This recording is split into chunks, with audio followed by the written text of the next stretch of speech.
Assalamualaikum warahmatullahi wabarakatuh. Selamat pagi, siang, dan sore. Yang kami hormati Bapak Sparta selaku dosen pengampu dari mata kuliah Analisis Laporan Keuangan.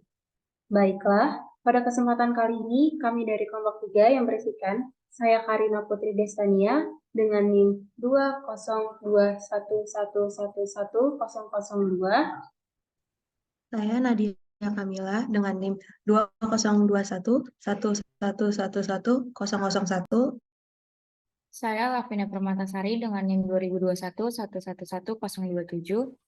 Saya Putri Asyik Salma dengan NIM 2021111034. Di sini, kami akan mempresentasikan mengenai Accounting Analysis in Financing Activity.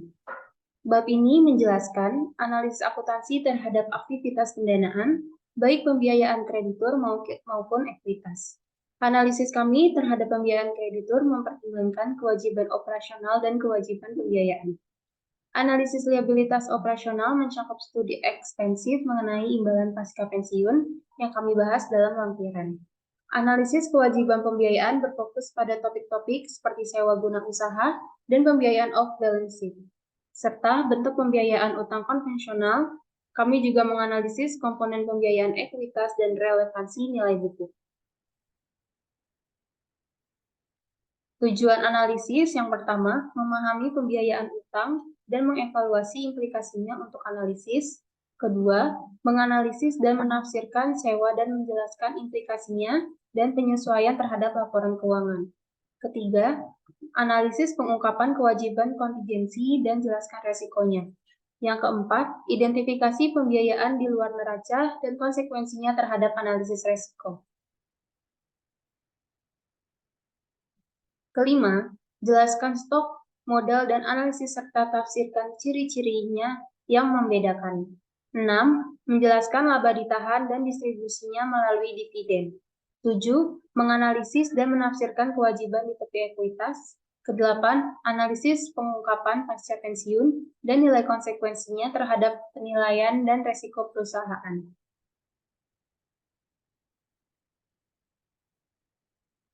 Aktivitas bisnis dibiayai dengan kewajiban atau ekuitas atau keduanya. Kewajiban adalah kewajiban pembiayaan yang memerlukan pembayaran uang, jasa, atau aset lainnya di masa depan. Ini adalah klaim pihak luar terhadap aset dan sumber daya perusahaan saat ini dan di masa depan.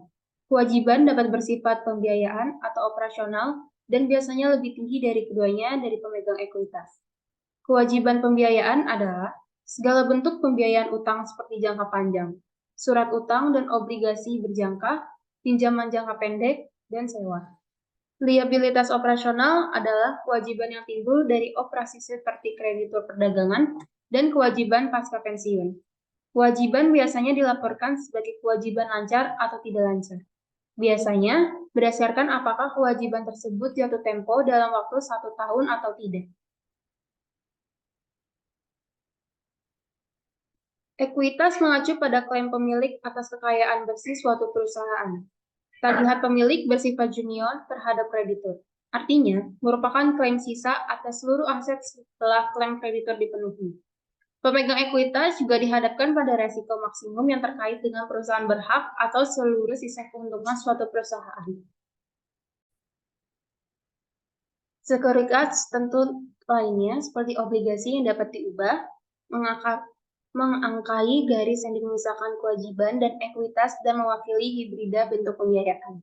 Bab ini menjelaskan berbagai bentuk pembiayaan ini, seberapa komprehensif perusahaan mempertanggungjawabkan dan melaporkannya, serta implikasinya terhadap analisis keuangan pernyataan.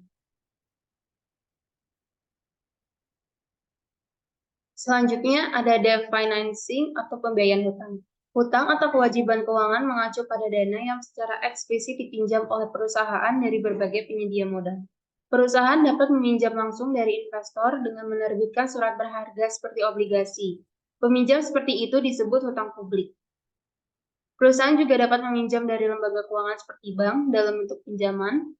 Peminjaman seperti ini disebut hutang swasta. Hutang selalu memiliki biaya pinjaman yang jelas, biasanya melalui pembayaran minat. Inilah sebabnya mengapa disebut juga kewajiban keuangan kewajiban berhutang. yang membedakannya dari kewajiban operasional seperti utang usaha. Yang dalam banyak kasus tidak memiliki kontrak bunga yang secara eksplisit terkait dengan pinjaman. Ciri penting lainnya dari hutang yang membedakannya dengan ekuitas adalah bahwa ia mempunyai jangka waktu tetap pada akhirnya hutang tersebut akan jatuh tempo. Artinya, jumlah pinjaman atau kepala sekolah harus dilunasi pada kematangan. Hutang yang berjangka waktunya melebihi 1 tahun disebut hutang jangka panjang. Contoh utang jangka panjang adalah obligasi, surat utang, dan surat utang yang diterbitkan kepada masyarakat atau hutang publik, dan pinjaman berjangka dan surat utang berjangka panjang atau utang swasta. Perusahaan meminjam untuk jangka panjang untuk membiayai proyek jangka panjang atau untuk memenuhi kebutuhan modal yang berkelanjutan. Di neraca, utang jangka panjang diklasifikasikan sebagai kewajiban tidak lancar. Namun, setiap bagian hutang jangka panjang yang jatuh tempo dalam waktu 1 tahun sejak tanggal neraca diklasifikasikan sebagai kewajiban lancar dan disebut kewajiban jangka pendek. Bagian lancar dari utang jangka panjang. Perusahaan juga meminjam uang dalam jangka pendek. Selain fleksibilitasnya, pinjaman jangka pendek menawarkan tingkat bunga yang lebih rendah dibandingkan utang jangka panjang. Namun, pinjaman jangka pendek lebih beresiko karena perlunya pembayaran kembali dalam jangka waktu dekat. Contoh pinjaman jangka pendek adalah pistol, surat berharga yang didiskon, dan surat berharga. Hutang jangka pendek terutama digunakan untuk membiayai modal kerja dan kebutuhan likuiditas lainnya. Pinjaman jangka pendek diklasifikasikan sebagai kewajiban lancar dan muncul di neraca sebagai item baris yang disebut pinjaman bank, surat berharga, atau catatan jangka pendek. Jalur kredit bergulir mengacu pada pinjaman jangka pendek dari bank yang digunakan untuk membiayai kebutuhan modal kerja. Jalur kredit berfungsi seperti kartu kredit. Artinya, suatu perusahaan hanya dapat meminjam sesuai kebutuhannya sepanjang masih dalam batas maksimum pinjaman dan hanya membayar bunga sebesar jumlah yang dipinjam. Batas pinjaman maksimum ditentukan oleh batas maksimum kredit yang dikontrak dan nilai aset lancar yang ada yang berfungsi sebagai jaminan untuk pinjaman. Selanjutnya itu terdapat akuntansi hutang.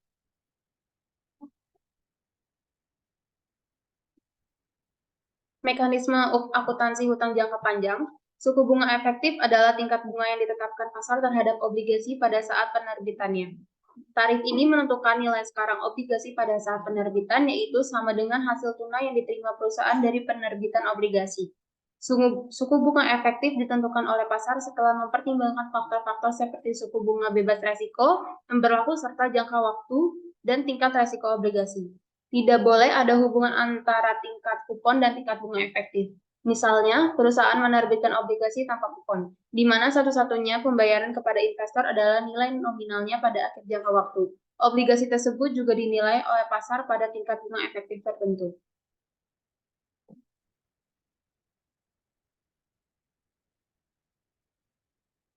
Pengungkapan terkait hutang. Perusahaan wajib melaporkan rincian mengenai hutang jangka panjang dan jangka pendek mereka dalam catatan atas laporan keuangan. Selain menjelaskan jumlah yang diakui neraca, pengungkapan catatan memberikan informasi berguna lainnya. Ini termasuk informasi mengenai perkiraan jatuh tempo utang di masa depan, rincian ketentuan kontrak seperti jaminan dan perjanjian, saldo jalur kredit yang belum dipakai, dan informasi terkait lainnya yang berkaitan dengan utang perusahaan.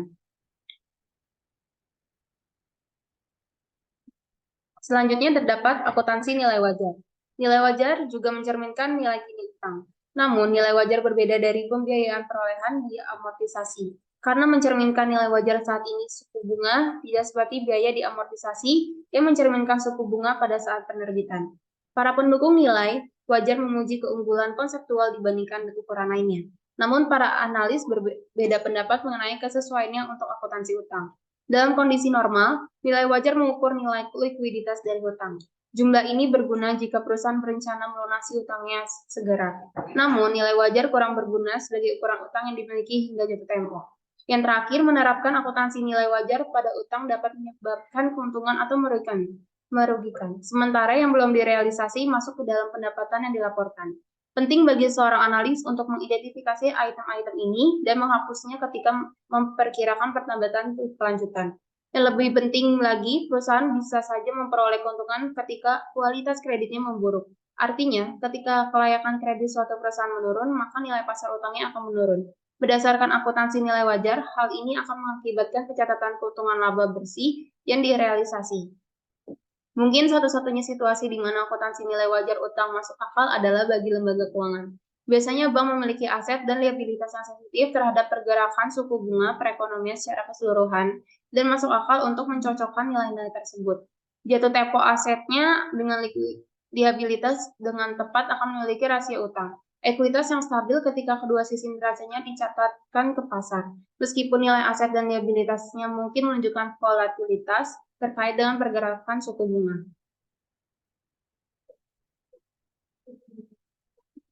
Pensiun hutang di masa depan. Penting bagi seorang analis untuk mengkaji dengan cermat jadwal pembayaran utang di masa depan. Pada awalnya, ini membantu perkiraan arus kas. Pada tingkat yang lebih dalam, seorang analis harus mengevaluasi apakah suatu perusahaan memiliki kemampuan untuk membayar kembali utangnya ketika jatuh tempo karena ketidakmampuan tersebut berpotensi mengakibatkan kebangkrutan. Biasanya perusahaan cenderung membiayai kembali hutang yang jatuh tempo dengan pinjaman baru.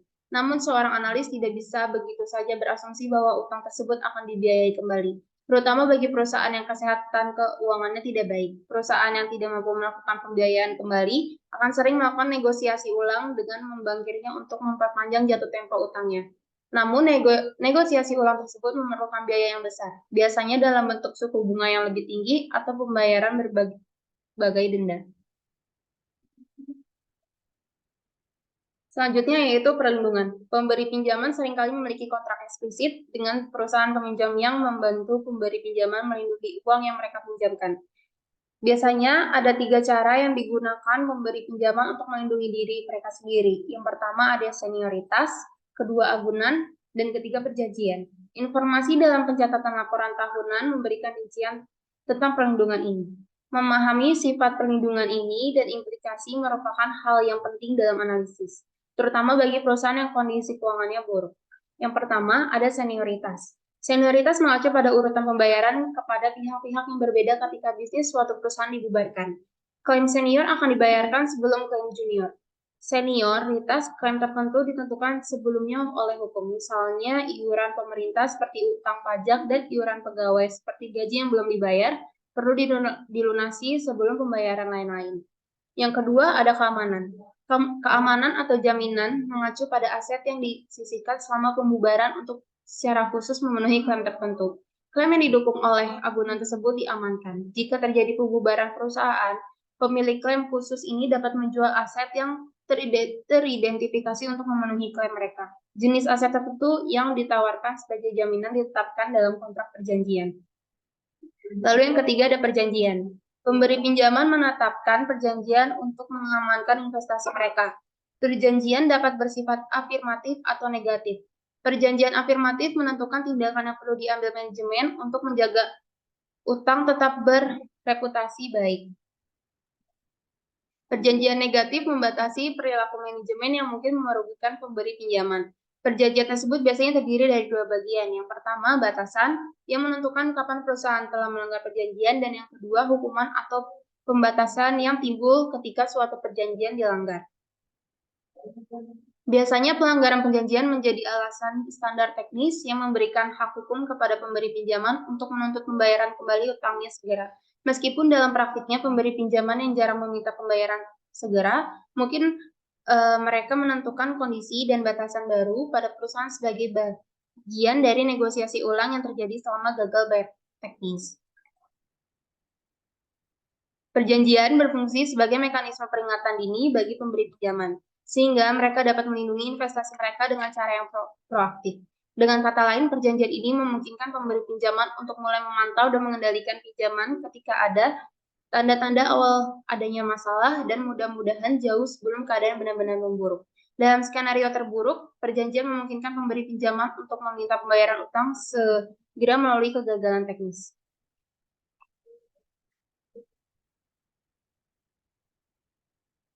Selanjutnya, menganalisis perlindungan. Penting bagi seorang analis untuk mempelajari perlindungan yang tersedia bagi kreditor dan memahami implikasinya. Menganalisis proteksi jelas penting untuk analisis kredit. Namun, memahami implikasinya terutama yang berkaitan dengan perjanjian juga penting untuk analisis ekuitas. Terdapat utang senior, kurang beresiko dibandingkan hutang junior, karena dibayar terlebih dahulu pada saat pembubaran perusahaan. Tentu saja hal ini menyiratkan bahwa klaim senior perlu dipertimbangkan dengan lebih baik oleh analisis kredit dibandingkan klaim junior. Namun, ada dua masalah lain yang harus diingat. Yang pertama, adanya utang senior membuat utang junior lebih beresiko dibandingkan sebaliknya. Yang kedua, utang-utang tertentu seperti pajak dan upah yang belum dibayar mendapat prioritas dibandingkan semua tagihan lainnya. Oleh karena itu, bahkan pemberi pinjaman senior pun bisa menderita jika perusahaan memiliki pajak atau gaji yang belum dibayar dalam jumlah besar. Lalu terdapat hutang terjamin memiliki resiko yang lebih kecil karena terdapat aset eksplisit atau jaminan yang dialihkan kepada pemegang hutang terjamin pada saat pembubaran perusahaan. Oleh karena itu, seorang analis kredit perlu menilai utang dengan jaminan lebih baik daripada utang tanpa jaminan. Selanjutnya ada paradoksnya, utang dengan jaminan biasanya memiliki tingkat bunga yang lebih tinggi dibandingkan utang tanpa jaminan, sehingga hal ini menunjukkan bahwa utang tersebut lebih beresiko. Lalu terdapat perjanjian cenderung bertindak sebagai mekanisme peringatan dini bagi pemberi pinjaman. Berbeda dengan senioritas dan keamanan, perjanjian biasanya melindungi seluruh kelompok pemberi pinjaman. Hal ini karena pelanggaran terhadap perjanjian tertentu akan memicu pembatasan yang umumnya cenderung melindungi sebagian besar kepentingan pemberi pinjaman. Satu-satunya pengecualian adalah kegagalan teknis di mana pemberi pinjaman tertentu mungkin meminta pembayaran segera. Namun, kegagalan teknis jarang terjadi dalam banyak kasus pemberi pinjaman menegosiasikan ulang persyaratan pinjaman setelah membatasi aktivitas jaminan. Lalu yang terakhir, terdapat seorang analis tidak hanya harus melacak pelanggaran perjanjian yang sebenarnya, namun dia juga harus memperkirakan pelanggaran perjanjian, yang merupakan ukuran seberapa dekat suatu perusahaan dengan pelanggaran perjanjian. Pelanggaran perjanjian dapat diperkirakan dengan menghitung rasio-rasio tertentu yang ditetapkan dalam perjanjian dengan menggunakan informasi laporan keuangan terkini dan kemudian membandingkan nilai-nilai tersebut dengan nilai yang berpotensi memicu terjadinya pelanggaran.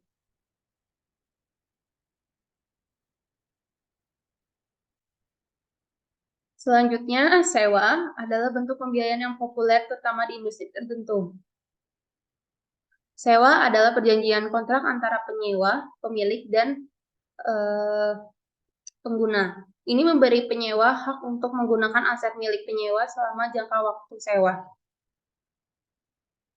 Sebagai imbalan, penyewa melakukan pembayaran sewa yang disebut pembayaran sewa minimum. Persyaratan sewa mewajibkan penyewa untuk melakukan serangkaian pembayaran selama jangka waktu tertentu di masa depan. Kontrak sewa bisa rumit dan tentunya berbeda-beda terkait dengan jangka waktu sewa, pengalihan kepemilikan, dan terminasi dini. Beberapa sewa hanyalah kontrak yang diperpanjang seperti sewa komputer selama 2 tahun. Lainnya serupa dengan penjualan langsung dengan perencanaan pembiayaan bawaan seperti sewa gedung selama 50 tahun dengan pengalihan pemilikan otomatis di masa depan.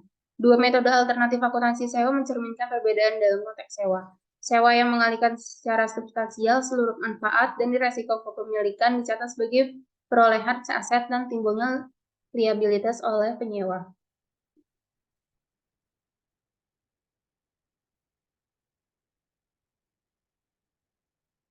Akuntansi dan laporan sewa. Pada akuntansi dan pelaporan sewa terdapat klasifikasi dan pelaporan sewa. Penyewa atau pihak yang menyewakan aset mengklasifikasikan dan mencatat sewa sebagai sewa modal.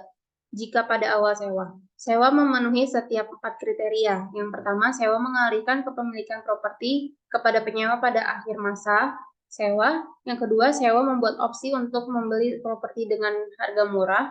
Yang ketiga, masa sewa adalah 75% atau lebih dari perkiraan umur ekonomis properti. Atau yang keempat, nilai kini pembayaran sewa minimum atau MLP pada awal masa sewa adalah 90% atau lebih dari nilai wajar properti sewaan. Suatu sewa dapat diklasifikasikan sebagai sewa operasi hanya jika tidak ada kriteria tersebut terpenuhi. Perusahaan seringkali menyusun sewa seperti efektif sehingga dapat diklasifikasikan sebagai sewa operasi. Ketika suatu sewa diklasifikasikan sebagai sewa modal, maka penyewa mencatatnya baik aset maupun liabilitas besar nilai kini dari pembayaran sewa minimum selama masa sewa. Tidak termasuk biaya pelaksanaan seperti asuransi, pemeliharaan, dan pajak yang dibayarkan oleh lessor yang termasuk dalam MLP. Aset sewaan harus disusutkan sesuai dengan kebijakan penyusutan normal penyewa. Demikian pula, beban bunga dibebankan pada kewajiban sewa sama seperti kewajiban berbunga lainnya. Namun dalam akuntansi sewa operasi, penyewa membebankan biaya sewa atau MLP pada saat terjadinya, dan tidak ada aset atau liabilitas yang diakui di neraca.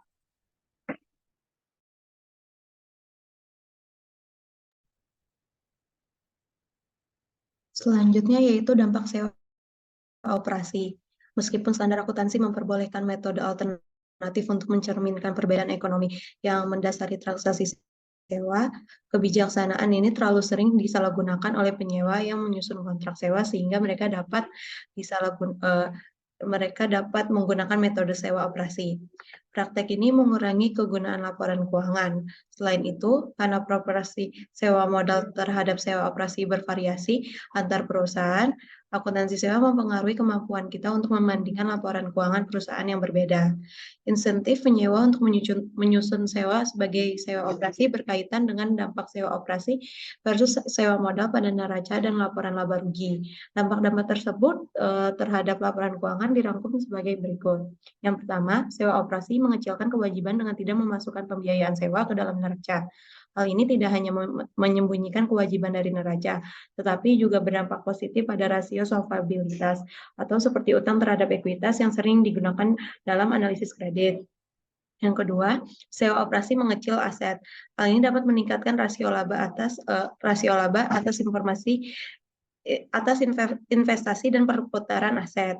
Yang ketiga, sewa operasi menunda pengakuan beban dibandingkan dengan sewa modal. Hal ini berarti sewa operasi melebih-lebihkan pendapatan di awal masa sewa, namun mengecilkan pendapatan di akhir sewa. Keempat, sewa operasi mengecilkan kewajiban lancar dengan tidak memasukkan bagian pembayaran pokok saat ini ke dalam neraca. Hal ini meningkatkan rasio lancar dan ukuran likuiditas lainnya. Yang terakhir, sewa operasi termasuk bunga sewa atau beban operasi. Akibatnya, sewa operasi mengecilkan pendapatan operasional dan beban bunga. Hal ini meningkatkan rasio cakupan bunga seperti jumlah bunga yang diperoleh. Kemampuan sewa operasi untuk secara positif mempengaruhi rasio-rasio utama yang digunakan dalam analisis kredit dan profitabilitas, memberikan insentif besar bagi penyewa untuk menggunakan sumber pembiayaan di luar neraca ini. Penyewa juga percaya bahwa mengklasifikasi sewa sebagai sewa operasi membantu mereka memenuhi perjanjian hutang dan meningkatkan prospek mereka untuk mendapatkan pembiayaan tambahan. Karena dampak klasifikasi sewa terhadap laporan keuangan dan rasio, seorang analis harus melakukan penyesuaian terhadap laporan keuangan sebelum melakukan analis. Banyak analis mengubah seluruh sewa jadi sewa modal.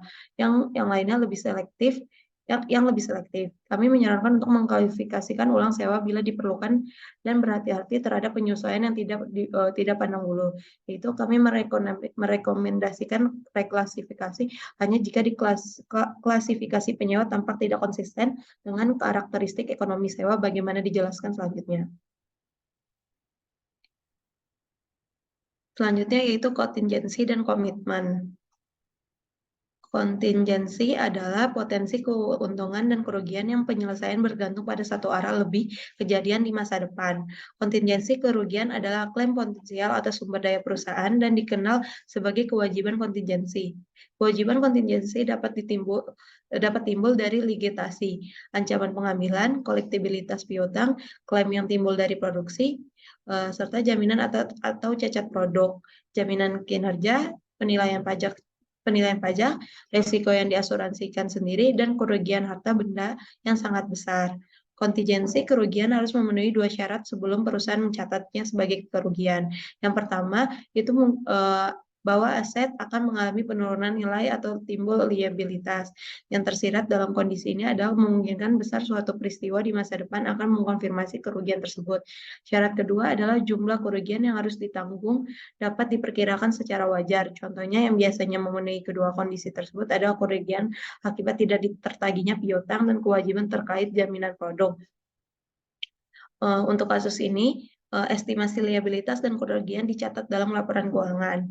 Jika suatu perusahaan tidak mencatat kontingensi kerugian karena salah satu atau kedua kondisi tersebut tidak terpenuhi, maka perusahaan harus mengungkapkan kontingensi tersebut dalam catatan ketika setidaknya terdapat kemungkinan yang masuk akal bahwa hal itu akan menimbulkan kerugian. Catatan tersebut melaporkan sifat kontingensi dan memberikan perkiraan memungkinkan kerugian atau kisaran kerugian, atau melaporkan bahwa perkiraan tersebut tidak dapat dibuat. konsisten dan konservatisme dalam laporan keuangan. Perusahaan tidak mengakui kontingensi keuntungan dalam laporan keuangan, namun mereka dapat mengungkapkan kemungkinan keuntungan dalam surat utang jika kemungkinan realisasinya tinggi.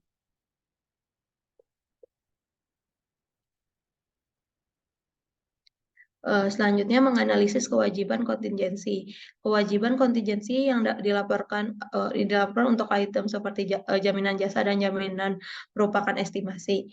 Analisis kami terhadap liabilitas ini hanya seakurat perkiraan yang mendasarnya, yang seringkali ditentukan oleh perusahaan berdasarkan pengalaman sebelumnya atau ekspektasi di masa depan.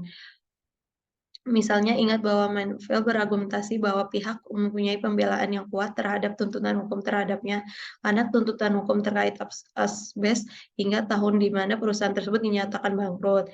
Kita juga perlu menganalisis catatan pengungkapan semua kerugian atau keuntungan yang tidak terduga. Misalnya pengungkapan jaminan utang tidak langsung seperti pembayaran di muka atau menutupi biaya tetap entitas lain. Penting untuk analisis kami pengungkapan catatan untuk kontingensi biasanya mencakup yang pertama penjelasan mengenai kewajiban kontingensi dan tingkat resiko, yang kedua besarnya potensi kontingensi dan bagaimana partisipasi pihak lain diperlakukan dalam menentukan eksposur risiko, yang terakhir pembebanan tersebut jika ada terhadap pendapatan untuk estimasi kerugian kontingensi.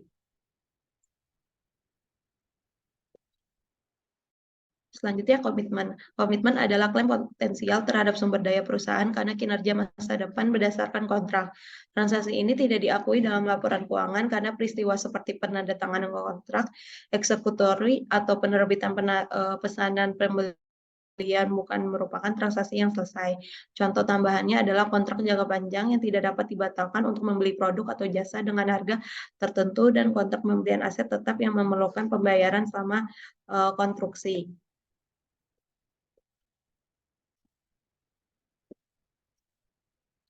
Selanjutnya yaitu pembiayaan di luar neraca mengacu pada tidak dicatatnya kewajiban pendanaan tertentu. Kami telah memeriksa transaksi yang sesuai dengan pola ini atau sewa operasi. Selain sewa guna usaha, terdapat pengaturan pembiayaan off balance sheet lainnya, mulai dari yang sederhana hingga yang sangat kompleks. Pengaturan ini merupakan bagian dari lanskap yang selalu berubah, di mana ketika salah satu persyaratan akuntansi diterapkan agar lebih mencerminkan kewajiban dari transaksi pembiayaan off balance sheet tertentu, maka cara-cara baru dan inovatif dirancang untuk menggantikannya. Salah satu cara untuk membiayai properti, pabrik, dan peralatan adalah dengan meminta pihak luar mengakuisisinya, sementara perusahaan setuju untuk menggunakan aset tersebut dan menyediakan dana yang cukup untuk melunasi utangnya.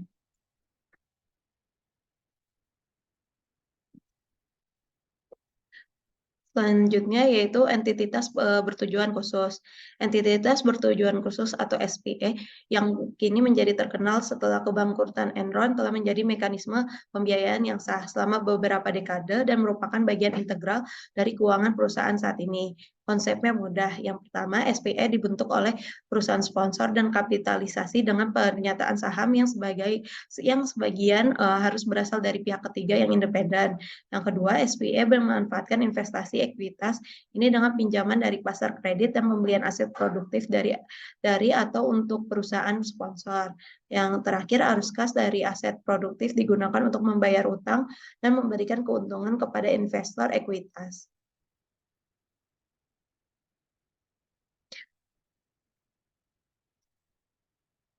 Ekuitas pemegang saham, ekuitas mengacu pada pembiayaan pemilik atau pemegang saham suatu perusahaan. Hal ini dipandang mencerminkan klaim pemilik atas aset bersih perusahaan. Pemegang ekuitas biasanya berada di bawah kreditor, artinya klaim kreditor diselesaikan terlebih dahulu. Selain itu, biasanya terdapat variasi antar pemegang ekuitas mengenai senioritas klaim atas aset bersih. Pemegang saham dihadapkan pada resiko maksimum yang terkait dengan perusahaan. Pada saat yang sama, mereka mempunyai kemungkinan pengembalian maksimum karena mereka berhak atas semua pengembalian serta kreditor dilindungi. Analisis kami terhadap ekuitas harus mempertimbangkan beberapa standar pengukuran dan pelaporan ekuitas pemegang saham. Analisis tersebut akan mencakup yang pertama mengklasifikasi dan membedakan sumber utama pembiayaan ekuitas, menelaah, yang kedua hak golongan pemegang saham dan prioritasnya dalam likuiditas, mengevaluasi pembatasan hukum untuk distribusi dan ekuitas.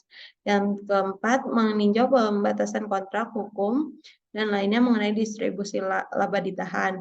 Yang terakhir, menilai persyaratan dan ketentuan sekuritas yang dapat dikonversi opsi saham dan pengaturan lain yang melibatkan potensi penerbitan saham.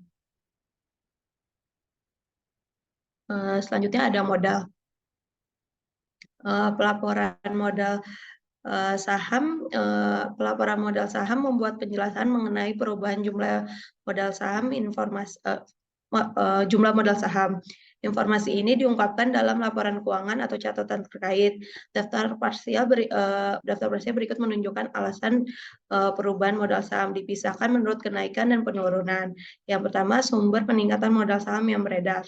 Itu terdapat penerbitan saham, konversi surat hutang dan saham preferen, penerbitan berdasarkan dividen dan pemecahan saham, penerbitan saham dalam akuisisi dan merger, penerbitan berdasarkan opsi saham dan waran yang dilaksanakan.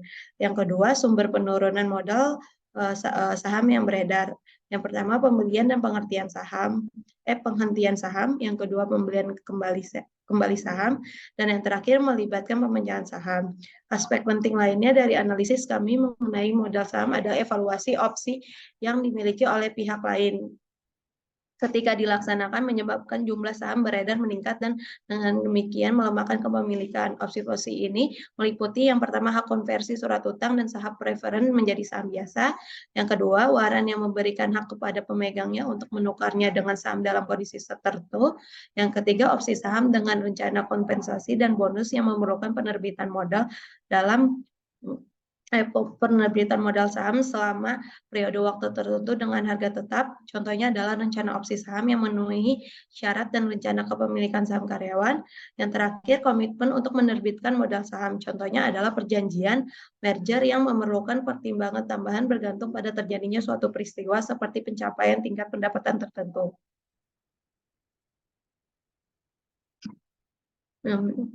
Selanjutnya yaitu modal kontribusi atau modal yang disumbangkan atau disetor adalah total pembiayaan yang diterima dari pemegang saham sebagai imbalan atas modal saham. Modal yang disumbangkan biasanya dibagi menjadi dua bagian, satu bagian ditugaskan ke nilai nominal atau nilai yang dinyatakan dari modal saham umumnya atau saham preferen jika sahamnya non-par, maka diberikan total pembiayaan. Sisanya dilaporkan sebagai berkontribusi atau dibayar masuk modal yang melebihi.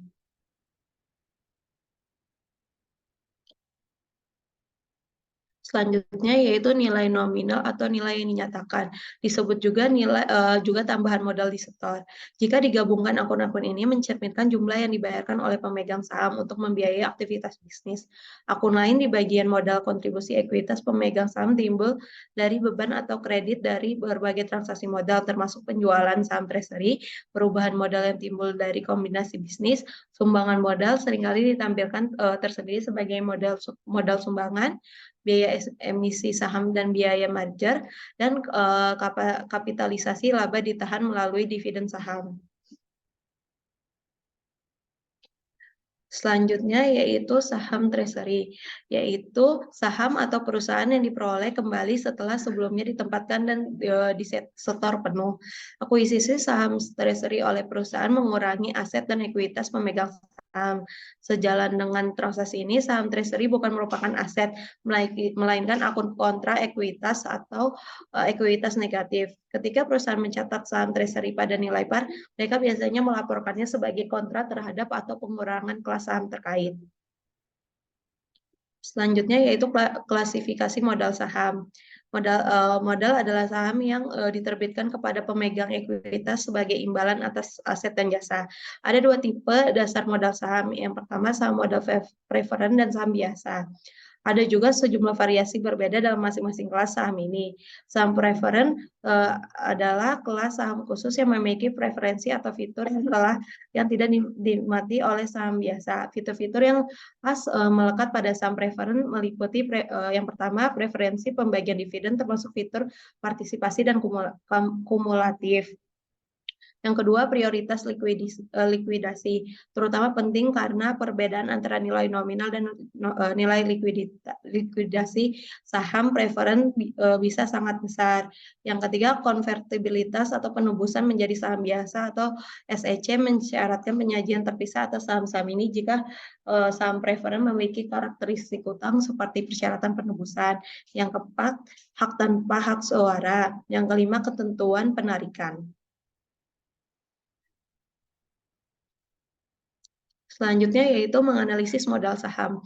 Pos-pos yang merupakan ekuitas pemegang saham biasanya tidak memiliki pengaruh yang nyata terhadap penentuan pendapatan dan sebagai konsekuensinya tidak berdampak serius pada analisis pendapatan.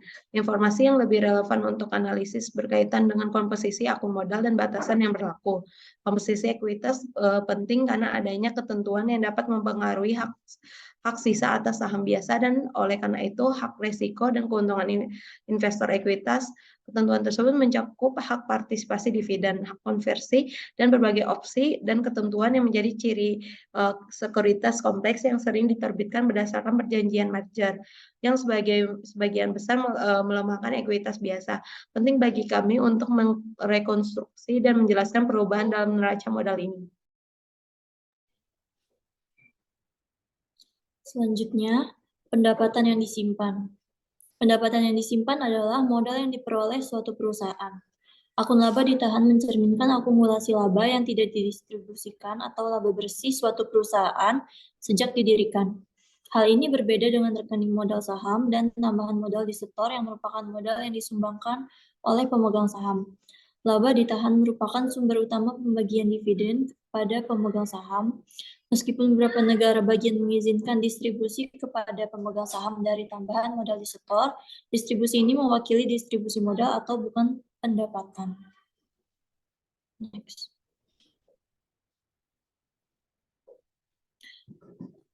Lalu ada dividen tunai dan saham. Adalah pembagian uang tunai kepada pemegang saham. Ini adalah bentuk dividen yang paling umum dan setelah diumumkan merupakan kewajiban perusahaan.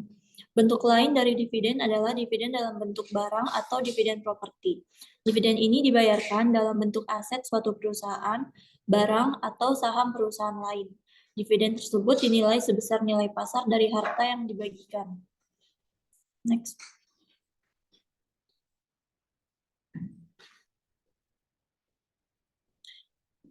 Spin-off dan split-off. Perusahaan seringkali melakukan divestasi anak perusahaan, baik dalam penjualan langsung atau sebagian distribusi kepada pemegang saham. Penjualan anak perusahaan dicatat sama seperti penjualan aset lainnya. Keuntungan atau kerugian penjualan diakui sebesar selisih antara imbalan yang diterima dan nilai buku investasi anak perusahaan. Distribusi saham anak perusahaan kepada pemegang saham dapat dilakukan dalam salah satu dari dua bentuk berikut. Yang pertama ada berputar, yaitu pembagian saham anak perusahaan kepada pemegang saham sebagai dividen, yaitu aktiva atau investasi pada anak perusahaan berkurang. Begitu pula laba ditahan. Lalu yang kedua, pemisahan, di mana pertukaran saham anak perusahaan yang dimiliki perusahaan dengan saham di perusahaan milik pemegang saham, yaitu asetnya investasi pada anak perusahaan berkurang, dan saham yang diterima dari pemegang saham diperlakukan sebagai saham treasury. Jika transaksi tersebut mempengaruhi pemegang saham secara pro rata atau sama rata, maka investasi pada anak perusahaan didistribusikan sebesar nilai buku.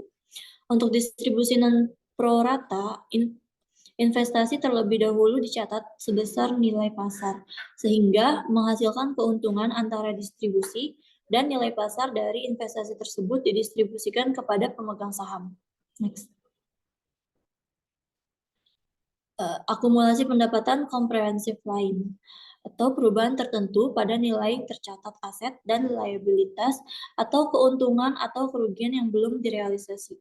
Tidak dimasukkan sebagai bagian dari laba bersih.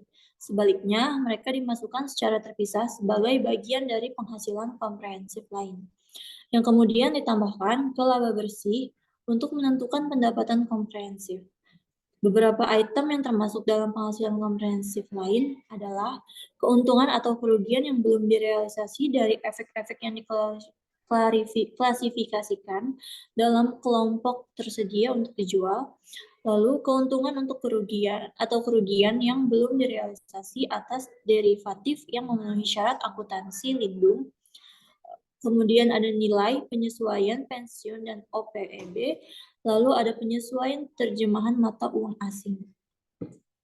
Selanjutnya perhitungan nilai buku per saham. Nilai buku per saham ini adalah jumlah per saham yang dihasilkan dari likuidasi perusahaan pada jumlah yang dilaporkan di neraca. Nilai buku adalah terminologi konvensional yang mengacu pada nilai aset bersih, yaitu total aset dikurangi kewajiban dan klaim sekuritas senior terhadap saham biasa, seperti saham preferen, pada jumlah yang dilaporkan di neraca, tetapi dapat juga mencakup klaim sekuritas senior yang belum dibukukan. Cara sederhana untuk menghitung nilai buku adalah dengan menjumlahkan akun ekuitas saham biasa dan mengurangi jumlah ini dengan klaim senior yang tidak tercermin dalam neraca atau termasuk tunggakan dividen saham preferen, premi likuidasi, atau preferensi aset lainnya yang menjadi hak saham preferen. Kewajiban di tepi ekuitas, kewajiban di tepi ekuitas, di sini ada hutang konversi. Terkadang perusahaan menerbitkan hutang yang dapat dikonversi menjadi saham pada saat jatuh tempo. Hutang ini disebut hutang yang dapat dikonversi. Hutang konversi adalah sekuritas hibrida klasik karena merupakan kombinasi fitur utang, dan ekuitas. Biasanya, hutang konversi memberikan pemegangnya opsi untuk mengkonversi dengan harga tetap. Oleh karena itu, konversi hanya akan terjadi jika harga saham lebih tinggi dari harga konversi pada saat jatuh tempo. Jika tidak, pemegang utang dapat meminta pelunasan pokok utang. Aturan akuntansi saat ini berdasarkan UU US GAAP dan IFRS mengakui sifat campuran dari hutang konversi. Secara khusus, perusahaan yang menerbitkan hutang konversi harus memperhitungkan komponen kewajiban hutang dan ekuitas atau opsi konversi secara terpisah pada tanggal penerbitan. Jumlah yang dialokasikan untuk liabilitas diestimasi dengan menentukan nilai wajar sekuritas utang murni yang serupa dalam segala hal dengan sekuritas yang dapat dikonversi. Setelah jumlah kewajiban diestimasi, jumlah yang dialokasikan ke ekuitas hanyalah nilai sisa sekuritas yang dapat dikonversi. Lalu ada saham preferen yang dapat ditebus. Analis harus waspada terhadap sekuritas ekuitas atau biasanya saham preferen yang memiliki ketentuan penebusan wajib yang membuatnya lebih mirip utang daripada ekuitas. Sekuritas ini mengharuskan perusahaan untuk membayar dana pada tanggal tertentu. Sekuritas ekuitas yang sebenarnya tidak memaksakan persyaratan seperti itu menegaskan bahwa saham preferen yang dapat ditembus berbeda dari modal ekuitas konvensional dan seharusnya demikian bukan dimasukkan dalam ekuitas pemegang saham atau digabungkan dengan efek ekuitas yang tidak dapat ditebus. SEC juga mewajibkan pengungkapan persyaratan penebusan dan data jatuh tempo 5 tahun. Standar akuntansi mensyaratkan pengungkapan persyaratan penebusan saham yang dapat ditebus untuk setiap 5 tahun setelah tanggal neraca. Perusahaan yang sahamnya tidak diperdagangkan secara publik tidak tunduk pada persyaratan SEC dan dapat terus melaporkan saham preferen yang dapat ditembus sebagai ekuitas. Namun, analisis kami harus memperlakukan mereka sebagaimana adanya kewajiban untuk membayar tunai di masa depan. Kemudian ada kepentingan minoritas. Suatu perusahaan mungkin memiliki saham pengendali atau biasanya lebih dari 50%. Namun tidak seluruh ekuitas perusahaan lain. Perusahaan yang mempunyai saham pengendali disebut induk dan perusahaan yang dimiliki anak perusahaan yang memiliki sebagian kepentingan minoritas atau disebut juga kepentingan non-pengendali, mengacu pada bagian ekuitas pemegang saham anak perusahaan yang dimiliki sebagian yang menjadi milik pemegang saham minoritas atau luar. Ini benar-benar merupakan bentuk modal perantara, bukan milik pemegang saham perusahaan induk, maka tidak dapat dianggap sebagai bagian dari ekuitas pemegang saham perusahaan induk. Namun, meskipun milik pihak luar, sifatnya adalah ekuitas pemegang saham sehingga tidak dapat pula digolongkan sebagai liabilitas. Perusahaan induk diharuskan untuk melakukan hal tersebut mengkonsolidasikan laporan keuangan anak perusahaannya sendiri. Dalam laporan konsolidasi, aset dan liabilitas atau serta pendapatan dan beban anak perusahaan digabungkan dengan aset dan kewajiban induk. Apabila anak perusahaan dimiliki sebagian, maka ekuitas pemegang saham tidak dapat digabungkan, karena seluruh ekuitas anak perusahaan bukan milik induk. Oleh karena itu, US GAAP dan IFRS mengharuskan perusahaan untuk melakukan hak minoritas dalam neraca konsolidasi sebagai item terpisah yang bukan merupakan bagian dari ekuitas pemegang saham induk. Namun, sebagian besar perusahaan melaporkan kepentingan minoritas sebagai bagian dari total ekuitas. Dengan cara yang sama, proporsi laba bersih anak perusahaan yang dimiliki sebagian dan dimiliki oleh pemegang saham minoritas ditampilkan dalam laporan laba rugi konsolidasi sebagai item baris terpisah yang disebut kepentingan minoritas atau kepentingan non-pengendali. Next.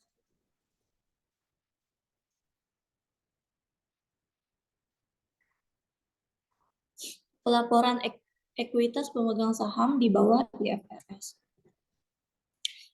Persyaratan pelaporan ekuitas pemegang saham berdasarkan IFRS akan agak berbeda dari US GAAP dan memerlukan beberapa diskusi. Secara umum, IFRS mengidentifikasikan 3 kategori ekuitas pemegang saham. Yang pertama ada modal ditempatkan, yang kedua cadangan, dan yang ketiga akumulasi laba atau rugi atau laba ditahan. Namun, hal ini memberikan keleluasaan dalam cara pelaporan item-item dalam ekuitas pemegang saham, sehingga terdapat variasi yang luas dalam praktiknya. Secara umum, pola umum berikut dapat diamati. Yang pertama, bagian modal dilaporkan sebagai item baris terpisah. Yang kedua, sebagian besar perusahaan melaporkan pendapatan yang disimpan, namun ada juga yang memasukkan laba ditahan sebagai cadangan. Yang ketiga, cadangan termasuk akumulasi pendapatan komprehensif lain, kompensasi opsi premi saham, dan dalam beberapa kasus bahkan laba ditahan. Yang keempat, kepentingan minoritas atau kepentingan non-pengendali disajikan secara terpisah dari ekuitas pemegang saham perusahaan induk, namun dimasukkan sebagai bagian dari total ekuitas. Yang terakhir, beberapa perusahaan melaporkan komponen-komponen secara rinci di neraca, sementara yang lain hanya melaporkan agregat untuk setiap kategori. Next. Di sini ada analisis implikasi, yang merupakan implikasi analisis dari sewa guna usaha serupa dengan implikasi analisis yang melibatkan pemberian kredit. Waspadai risiko yang melekat dalam setiap pemberian kredit. Diperlukan analisis mengenai kecukupan cadangan piutang sewa yang tidak tertagih dibandingkan dengan pengalaman kerugian lessor. Dan kedua, akui bahwa piutang sewa akan ditagih selama beberapa tahun dan bandingkan umur rata-rata portofolio sewa dengan umur liabilitas perusahaan. Artinya tidak tepat untuk membiayai sewa dengan suku bunga tetap, dengan jangka waktu menengah, dengan hutang jangka pendek, dengan suku bunga mengambang. Lessor seringkali mengemas kontrak layanan dengan sewa untuk mendapatkan pendapatan tambahan. Berdasarkan GAAP, pendapatan dari kontrak jasa harus diakui secara rata selama umur kontrak, dalam upaya untuk meningkatkan penjualan dan laba periode berjalan. Perusahaan telah berupaya untuk mempercepat pengakuan pendapatan dari kontrak jasa dengan mencatat lebih banyak kontrak awal dalam sewa itu sendiri, sehingga meningkatkan penjualan dan laba kotor serta mengurangi pembayaran masa depan berdasarkan kontrak jasa. Xerox adalah perusahaan yang ditantang oleh SEC karena praktik ini. Analis harus menyadari kemungkinan ini dan memeriksa dengan cermat komponen relatif dari pendapatan sewa dan bauran pendapatan jasa dalam total penjualan perusahaan. Next.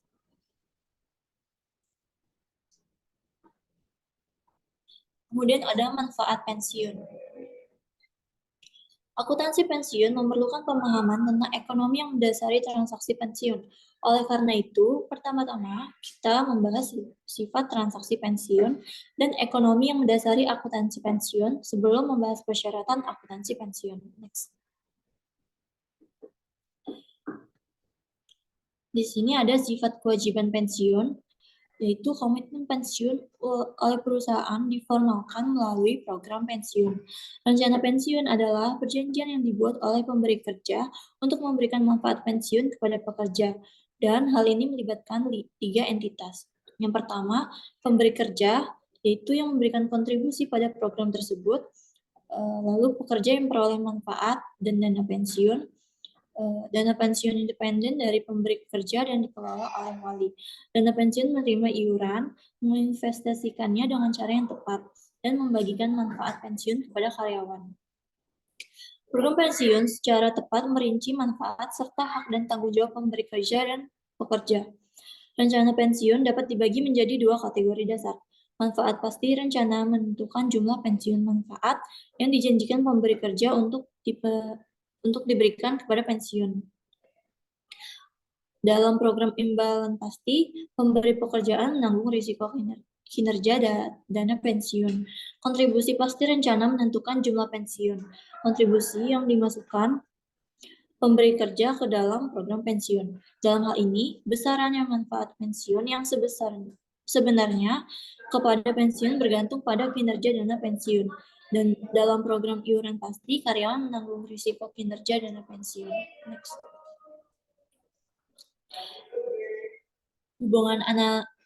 Hubungan akuntansi dan analisis sewa, yaitu jika sewa diklasifikasikan sebagai sewa modal, maka lessor mengeluarkan aset sewaan dari neraca dan mencabut piutang sebesar jumlah pembayaran sewa minimum yang diharapkan selisih antara piutang dan aset yang dikeluarkan dari neraca diklasifikasikan sebagai liabilitas. Pendapatan diterima di muka yang dikurangi dan dicatat sebagai pendapatan yang diperoleh secara berkala secara umur sewa. 2 jenis sewa yang penting dari sudut pandang lessor. Yang pertama, ada sewa penjualan. Dalam hal ini, harga perolehan aset sewaan berbeda dengan nilai pasar wajarnya pada tanggal sewa.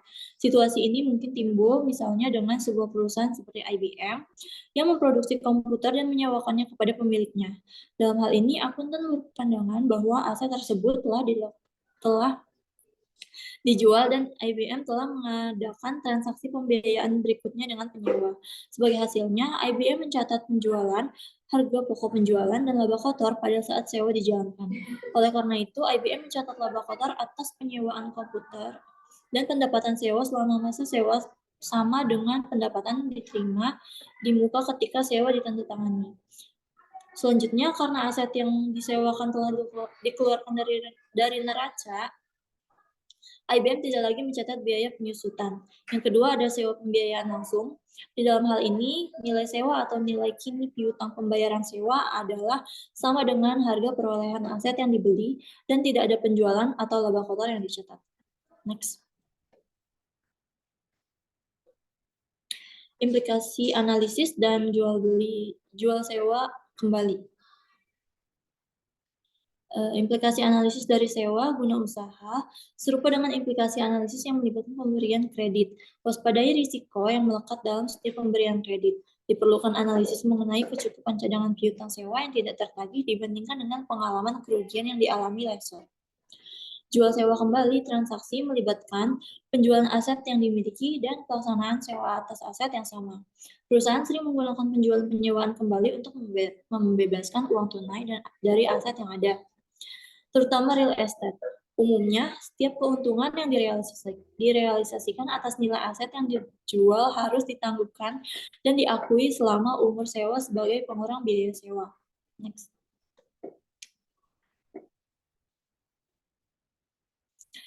Pasca retirement manfaat. di mana akuntansi pensiun memerlukan pemahaman tentang ekonomi yang mendasari transaksi pensiun. Oleh karena itu, pertama-tama kita membahas sifat transaksi pensiun dan ekonomi yang mendasari akuntansi pensiun sebelum membahas persyaratan akuntansi pensiun. Pengusaha seringkali memberikan tunjangan kepada karyawannya setelah pensiun. Ini manfaat pasca pensiun datang dalam dua bentuk. Yang pertama, ada manfaat pensiun, yaitu ketika pemberi kerja menjanjikan tunjangan moneter kepada pekerjanya setelah pensiun, dan yang kedua, imbalan kerja pasca pensiun lainnya atau OPEB. Di mana pemberi kerja memberikan tunjangan lain atau biasanya non-moneter setelah pensiun, terutama layanan kesehatan dan asuransi jiwa. Kedua jenis manfaat ini menimbulkan tantangannya secara konseptual serupa untuk akuntansi dan analisis. Standar akuntansi yang berlaku saat ini mensyaratkan bahwa biaya penyediaan tunjangan pasca pensiun diakui pada saat karyawan sedang aktif bekerja, bukan pada saat imbalan dibayar dilaporkan sebagai kewajiban bagi pemberi kerja. Karena ketidakpastian mengenai waktu dan besarnya manfaat ini, biaya dan kewajiban pasca pensiun perlu diestimasi berdasarkan asumsi aktuaria mengenai harapan hidup, pergantian karyawan, tingkat pertumbuhan kompensasi, biaya perawatan kesehatan, tingkat pengembalian yang diharapkan, dan tingkat suku bunga. Pensiun dan tunjangan pasca pensiun lainnya merupakan bagian utama dari kewajiban banyak perusahaan. Sekitar sepertiga pekerja di AS berpartisipasi dalam program perawatan kesehatan pasca pensiun dengan total tanggung jawab yang tidak didanai mencapai kisaran $2 triliun.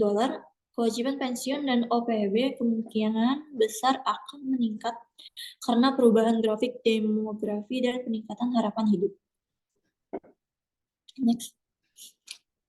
Di sini ada gambar 3B.1 di mana sifat kewajiban pensiun yaitu komitmen pensiun oleh perusahaan diformalkan melalui program pensiun.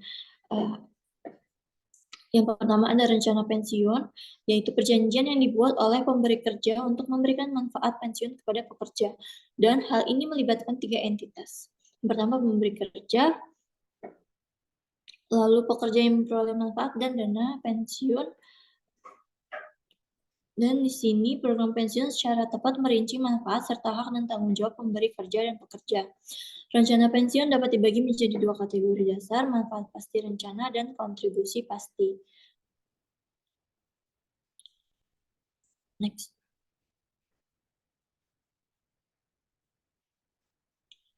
Kemudian ada gambar 3B.2 yang menggambarkan garis waktu untuk program imbalan pasti sederhana. Kasus ini melibatkan seorang karyawan yang diharapkan pensiun dalam 15 tahun dan dibayar pensiun tetap tahunan sebesar $20.000 selama 10 tahun setelah pensiun. Tingkat diskonto bunga diasumsikan 8% per tahun. Kami juga berasumsi bahwa pemberi kerja mendanai rencana tersebut dengan tepat. Meskipun merupakan penyederhanaan, tampilan ini mencerminkan kondisi ekonomi yang mendasari program pensiun pasti. Rencana ini melibatkan investasi saat ini oleh pemberi kerja untuk pembayaran tunjangan karyawan di masa depan. Tantangan dalam bidang akuntansi adalah memperkirakan kewajiban program pensiun pemberi kerja dan menentukan biaya pensiun untuk periode tersebut yang berbeda dengan pendanaan atau kontribusi aktual yang diberikan oleh pemberi kerja. Untuk tujuan ini, akuntan mengandalkan asumsi yang dibuat oleh spesialis yang disebut aktuaris.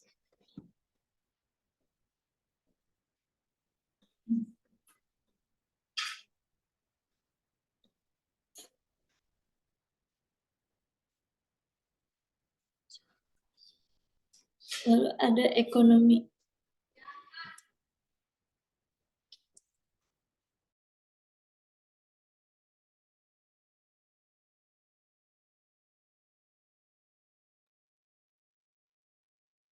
Selanjutnya ada ekonomi akuntansi pensiun. Asumsi aktuaria mendasari penghitungan kewajiban pensiun ada banyak asumsi, seperti diskon atau tingkat suku bunga, tingkat pertumbuhan kompensasi, harapan hidup, pergantian karyawan dapat berubah, sehingga menimbulkan perubahan besar dalam nilai pensiun. Perubahan ini menimbulkan komponen biaya pensiun yang tidak berulang yang disebut keuntungan atau kerugian aktuarial yang perlu dicatat bahwa imbal hasil di pasar modal dapat berfluktuasi. Selanjutnya ada persyaratan akuntansi pensiun. Aturan akuntansi saat ini untuk imbalan pasca pensiun atau AS 715 untuk US GAAP dan IAS 19 berdasarkan IFRS sangat mirip baik untuk dana pensiun maupun OPIB. Salah satu fokus utama penghitungan pensiun adalah memperoleh ukuran beban pensiun yang stabil. Oleh karena itu, biaya pensiun yang termasuk dalam laba bersih disebut biaya pensiun berkala bersih, tidak termasuk komponen biaya pensiun yang mudah berubah. Biaya jasa lalu atau imbal hasil aktual aset dari laba bersih dengan menunda pengakuannya melalui proses penangguhan dan amortisasi.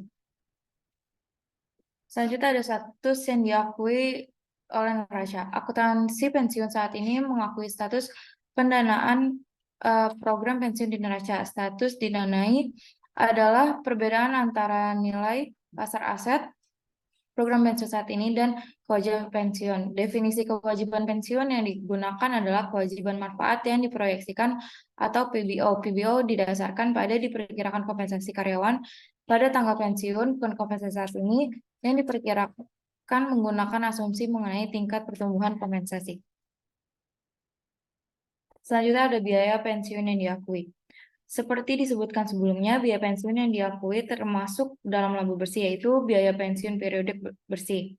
Adalah versi yang diperhalus dari biaya pensiun ekonomi aktual untuk periode tersebut. Proses penghalusan menunda yaitu penundaan pengakuan item-item yang mudah berubah dan hanya terjadi sekali saja seperti keuntungan atau kerugian aktuarial dan biaya jasa lalu. Selain itu, alih-alih mengakui imbal hasil aktual atas aset program yang bisa berubah-ubah. Selanjutnya ada artikulasi pengaruh neraca dan laporan laba rugi karena seluruh perubahan status didanai yang diakui dalam neraca tidak termasuk dalam biaya pensiun yang diakui. Dampak pensiun pada neraca dan laporan laba rugi tidak akan diartikulasikan. Untuk mengartikulasikan kedua efek tersebut, maka penundaan bersih untuk periode tersebut yaitu jumlah yang ditangguhkan dikurangi jumlah yang diamortisasi dimasukkan ke dalam penghasilan komprehensif lain untuk periode selagi penangguhan bersih kumulatif termasuk dalam akumulasi lainnya. Selanjutnya ada pasca steril lainnya keuntungan karyawan. Yang pertama itu ada imbalan kerja pasca pensiun lainnya atau OPEB adalah tunjangan tertentu lainnya yang diberikan oleh pemberi kerja kepada pensiunan dan tanggungan yang ditunjuk. Konstituen utama OPEB adalah tunjangan layanan kesehatan. Selain itu, perusahaan menyediakan asuransi jiwa dan dalam kasusnya jarang terjadi ilmu ekonomi yang mendasari dan oleh karena itu perlakuan akuntansi untuk OPEB sangat mirip dengan pensiun.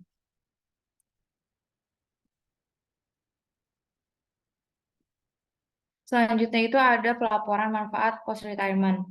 Menunjukkan kutipan dari catatan kaki tunjangan pasca pensiun AMR Corporation atau American Airlines, AMR melaporkan rincian pensiun dari OPEB dalam format yang sama. Catatan tersebut terdiri dari 5 bagian utama. Yang pertama itu ada penjelasan mengenai posisi yang dilaporkan dalam neraca, kedua rincian biaya manfaat berkala bersih, ketiga informasi mengenai aktuarial dan asumsi lainnya, keempat, informasi mengenai alokasi aset dan kebijakan pendanaan, dan yang terakhir, kontribusi dan pembayaran manfaat yang diharapkan di masa depan.